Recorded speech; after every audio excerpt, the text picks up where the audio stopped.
مجالس محرم الحرام میں ابو لہب، عتبہ، شیبہ، اس کے خلاف ان کی زبان نہیں کھلتی، ان کمینوں کی جب بھی کھلتی ہے تو سیدنا صدیق اکبر رضی اللہ تعالیٰ عنہ کے خلاف کھلتی ہے۔ اگر الطاف حسین کو یہ حکومت نکیل ڈال سکتی ہے تو اس آصف رضا علوی کو نہیں ڈال سکتی؟ سیفی علی خان ملعونہ، جس نے سب سے پہلے سیدنا صدیق اکبر رضی اللہ تعالیٰ عنہ کے خلاف زہر اگلا اور اس ملعونہ نے توہین کی، اس پر ایف آئی آر نہیں، وہ گرفتار نہیں۔ اللہ کی توہین کرنے والا وہ عمر جلیل ملعون، وہ گرفتار نہیں۔ ایسے ہی عبد الرحمن سلفی ملعون، وہ بھی دندناتا پھر رہا ہے۔ افسوس ہے مجھے ان پیروں پر، ان علماء پر، مختلف فرقوں کے جو اکٹھے ہو کے اتحاد امت کے نام کانفرنس کر کے کھا پی کے اٹھ جاتے ہیں۔ ابھی جو چند دن پہلے اسلام آباد میں عیدگاہ شریف میں ہوئی، کس نے نام لیا ان مسائل کا؟ حضرت امام موسیٰ کاظم رضی اللہ تعالیٰ عنہ کی توہین ہوئی تو وہاں بیٹھے ہوئے ایک حضرت کاظمی صاحب کی زبان سے ایک لفظ نہیں نکلا۔ یہ جو چند ٹٹو تم نے اکٹھے کیے ہوئے مختلف فرقوں کے، جن کے اپنی فرقوں میں بھی کوئی حیثیت نہیں، دلال قسم کے ایجنٹ لوگ، ان کے ذریعے تم چاہتے ہو کہ ملت میں امن ہو جائے گا اور مسائل حل ہوں گے، تو یہ ہرگز ایک خواب اور خیال کے سوا کچھ نہیں ہے۔ محرم الحرام کا امن اس پر ہے کہ کسی بھی مقدس ہستی کے خلاف اشارتاً کنایتاً کسی لحاظ سے بھی کوئی نازیبا لفظ نہ بولا جائے، اور اس پر سب کو بلا کے پابند کرو۔ یہ ہے کرنے کا کام۔ یہ عوام اور فوج میں نفرت پیدا کرنے کی ایک کوشش ہے کہ جب کوئی تبرہ کر رہا ہو حضرت صدیق اکبر رضی اللہ تعالیٰ عنہ کو اور اس کے گرد ایک فوجی جوان کھڑا ہو کے اس کی کا پہرا دے رہا ہے، تو مسلمان تو جس نگاہ سے اس تبرے والے کو دیکھے گا ایسے ہی اس کے پہرے دار کو بھی دیکھے گا۔ اس بنیاد پر کسی طرح کی سیکورٹی بطور خاص رینجرز کی طرف سے ان کے جلوسوں کو نہ دی جائے۔ بسم اللہ الرحمن الرحیم، رب اشرح لی صدری ویسر لی امری واحلل عقدۃ من لسانی یفقہوا قولی، رضیت باللہ ربا وبالاسلام دینا وبمحمد صلی اللہ علیہ وسلم نبیا ورسولا۔ اللہ اکبر، اللہ اکبر، اللہ اکبر، لبیک لبیک لبیک یا رسول اللہ صلی اللہ علیہ وسلم۔ الحمدللہ رب العالمین، والصلاة والسلام علی سید المرسلین وعلی آلہ واصحابہ اجمعین، اما بعد فاعوذ باللہ من الشیطان الرجیم، بسم اللہ الرحمن الرحیم۔ قل لا اسألکم علیہ اجرا الا المودۃ فی القربى، صدق اللہ العظیم وصدق رسولہ النبی الکریم الامین۔ ان اللہ وملائکتہ یصلون علی النبی یا ایہا الذین آمنوا صلوا علیہ وسلموا تسلیما۔ الصلاۃ والسلام علیک یا سیدی یا رسول اللہ وعلی آلک واصحابک یا حبیب اللہ۔ الصلاۃ والسلام علیک یا سیدی یا خاتم النبیین وعلی آلک واصحابک یا سیدی یا خاتم المعصومین۔ مولاي صل وسلم دائما ابدا علی حبیبک خیر الخلق کلہم، منزہ عن شریک فی محاسنہ فجوہر الحسن فیہ غیر منقاسم۔ محمد تاج رسل اللہ قاطبۃ، محمد صادق الاقوال والکلم، محمد ذکرہ روح لانفسنا، محمد شکرہ فرد علی الامم۔ رب صلی وسلم دائما ابدا علی حبیبک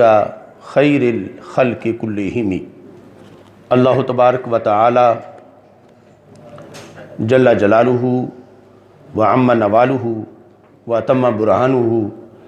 و اعظم شانہ و جل ذکرہ و عز اسمہ کی حمد و ثنا اور حضور سرور کائنات مفخر موجودات زینت بزم کائنات دستگیر جہاں غم گسار زماں سید سروراں حامی بے کساں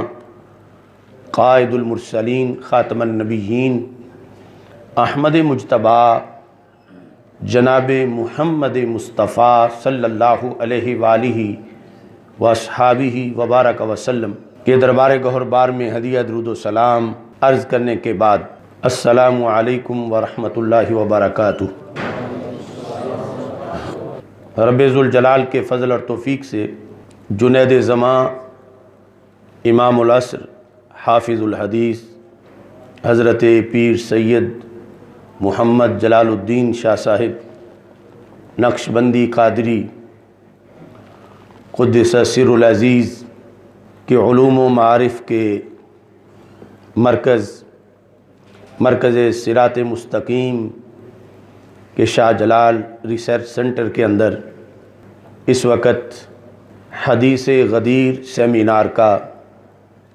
انعقاد کیا جا رہا ہے۔ جتنے احباب یہاں حاضر ہیں یا پوری دنیا میں بذریعہ نیٹ جو سن رہے ہیں یا سنیں گے، اللہ سب کو اجر عظیم عطا فرمائے اور خالق کائنات جل جلالہ ہمارے اس تاریخی پروگرام کو تاریخ ساز بنائے اور محبت اہل بیت رضی اللہ تعالی عنہم اور محبت صحابہ کرام رضی اللہ تعالی عنہم کو پھیلانے کے لحاظ سے اللہ اس کو زیادہ سے زیادہ اثرات عطا فرمائے۔ سب سے پہلے آج کے تاریخی سیمینار کا اعلامیہ ہے جو پریس کو بھی جاری کیا جائے گا۔ خاتم النبیین حضرت محمد مصطفیٰ صلی اللہ علیہ وسلم کی طرف منسوب کوئی تصویر، کوئی خاکہ قرآن و سنت کی روشنی میں قطعی طور پر توہین رسالت کے زمرے میں آتا ہے، اور اس وقت ملک پاکستان کے اندر کئی دنوں سے سوشل میڈیا پر ایک فرقے کی طرف سے عید غدیر کے حوالہ سے سرور کونین حضرت محمد مصطفیٰ صلی اللہ علیہ وسلم کی طرف نسبت کر کے ایک خاکہ، ایک تصویر پھیلائی جا رہی ہے۔ اس سے پہلے جمعہ کے دن بھی ہم مطالبہ کر چکے ہیں اور آج پھر حکومت وقت سے مطالبہ کرتے ہیں کہ یہ صریح توہین ہے اور 295C کے تحت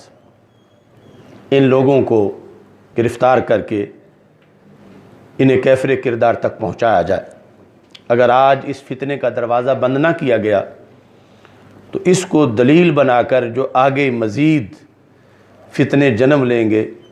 ان کا ہم اب تصور نہیں کر سکتے۔ اس بنیاد پر خواہ وہ کسی پیر کی آئی ڈی ہو، کسی عالم کی ہو، کسی بھی فرقے کا کوئی بندہ ہو جس نے یہ اتنی بڑی جسارت کی ہے کہ رخ مصطفیٰ ہے وہ آئینہ، اس سا کوئی آئینہ، نہ میرے بزم خیال میں، نہ دکان آئینہ ساز میں، تو پاکستان کے اندر جن لوگوں نے یہ جسارت کی، پاکستان کی حکومت اگر پاکستان سے باہر کوئی کردار ادا نہیں کر سکی، وہ بھی قرض ہے پاکستان پر، تو یہاں تو فوری طور پر یہ کردار ادا کرنا ہوگا۔ اور اتنے دنوں کے باوجود ابھی تک کسی طرح کی کوئی کارروائی ایسی نہیں نظر آئی حکومت کی طرف سے کہ جس کی وجہ سے عوام کا اضطراب ختم ہو۔ کروڑوں عاشقان رسول صلی اللہ علیہ وسلم کا یہ مطالبہ ہے کہ 295C کے تحت ان مجرموں کے ساتھ، آنی ہاتھوں کے ساتھ نمٹا جائے کہ جن مجرموں نے اتنا بڑا جرم کیا کہ اپنے آپ کو مسلمان بھی کہلواتے ہیں اور پھر رسول اکرم نور مجسم شفیع معظم صلی اللہ علیہ وسلم کی اس قدر معاذ اللہ توہین بھی کرتے ہیں۔ دوسرے نمبر پر حکومت کی طرف سے اتحاد امت کانفرنسیں منعقد ہو رہی ہیں، امن سیمینار ہو رہے ہیں، اور ایک ضابطہ اخلاق کا حوالہ دیا جا رہا ہے۔ میں یہ سمجھتا ہوں کہ جب تک صحابہ و اہل بیت رضی اللہ تعالی عنہم کے مبینہ گستاخ، جن کی گستاخی کسی سے ڈھکی چھپی نہیں، حکومت ان کو گرفتار نہیں کرتی یا گرفتار کر کے سزا نہیں دیتی، تو یہ ضابطہ اخلاق کسی کام کا نہیں ہے۔ ہمارا مطالبہ ہے کہ وہ ملعون جس کو آصف رضا علوی کہتے ہیں، جو اس وقت ملکہ برطانیہ کی گود میں بیٹھ کر صحابہ پر تبرے بول رہا ہے، تو پاکستان کی حکومت کیا اندھی اور بہری ہے؟ اسے وہاں سے واپس پاکستان میں لا کر اگر کیفر کردار تک پہنچایا جاتا ہے تو ہم سمجھیں گے کہ یہ امن کانفرنسیں اور اتحادی امت کانفرنسیں اور یہ ضابطہ اخلاق ان کی کوئی حیثیت ہے۔ اور اگر وہ وہیں بھونکتا رہتا ہے اور یہ چند وظیفہ خور مولوی بیٹھ کر اپنے اپنے مسلک کو بیچنے کے لیے وہاں ایک ستائش باہمی کا جو پروگرام کرتے ہیں، اس کی کوئی حیثیت نہیں ہے۔ ایسے ہی وہ ملعون زمانہ حامد رضا سلطانی، جس کی مبینہ توہین حضرت صدیق اکبر رضی اللہ تعالیٰ عنہ کے بارے میں اس پہ کیس چلا، لیکن اس کی ضمانت کے بعد اسے ایران بھیج دیا گیا، تو کیا ہماری حکومت لولی لنگڑی ہے؟ یہ پاکستان جن کے نظریے پر بنا ہے، خلفائے راشدین، ان کے گستاخوں کو یہ پکڑ کے واپس نہیں لا سکتی، تو یہ ضابطہ اخلاق قوم کی آنکھوں میں ایک دھول جھونکنے کے مترادف ہے۔ ہم تب ضابطہ اخلاق مانیں گے کہ یہ ضابطہ اخلاق ہے جب حامد رضا سلطانی ملعون کو ایران سے واپس لا کر پھر اس کو کورٹ میں پیش کیا جائے اور اس کو کیفر کردار تک پہنچایا جائے۔ یہ اتنے بڑے بڑے مجرم حکومت کی بغلوں میں چھپے ہوئے اور پھر حکومت کی بغلوں میں چھپے ہوئے لوگوں کے ذریعے یہ فرار ہوتے ہیں، اور یہ یہاں ایک مذاق بنایا ہوا انہوں نے اتحادی امت کانفرنسوں کے نام پر اور ضابطہ اخلاق کے نام پر۔ کیا اگر الطاف حسین کو یہ حکومت نکیل ڈال سکتی ہے تو اس آصف رضا علوی کو نہیں ڈال سکتی، جو روزانہ بھونکتا ہے خلفائے راشدین کو؟ لہذا غیرت کرنی چاہیے ارباب اقتدار کو، اسے محرم سے پہلے پہلے گرفتار کر کے پاکستان میں واپس لایا جائے، اور جو اس کا جرم ہے آئین پاکستان کے مطابق اسے سزا دی جائے۔ ہم آئین کا احترام کرنے والے ہیں اور اسی کے مطابق ہم یہ مطالبہ کر رہے ہیں، تو یہ تو جنگل کا قانون ہوگا کہ جو چاہے گالیاں دے مقدس ہستیوں کو اور پھر یہاں سے نکل جائے اور کہیں اور جا کے ڈیرا لگا بیٹھے، تو حکومت پھر کس چیز کا نام ہے؟ اور اس کے ساتھ ساتھ یہ ہے کہ ہم یہ سمجھتے ہیں کہ پاکستان کے اندر جو دن بدن مسائل بڑھ رہے ہیں، اس کا ایک بڑا سبب یہ ہے کہ سیفی علی خان ملعونہ، جس نے سب سے پہلے سیدنا صدیق اکبر رضی اللہ تعالی عنہ کے خلاف زہر اگلا اور اس ملعونہ نے توہین کی۔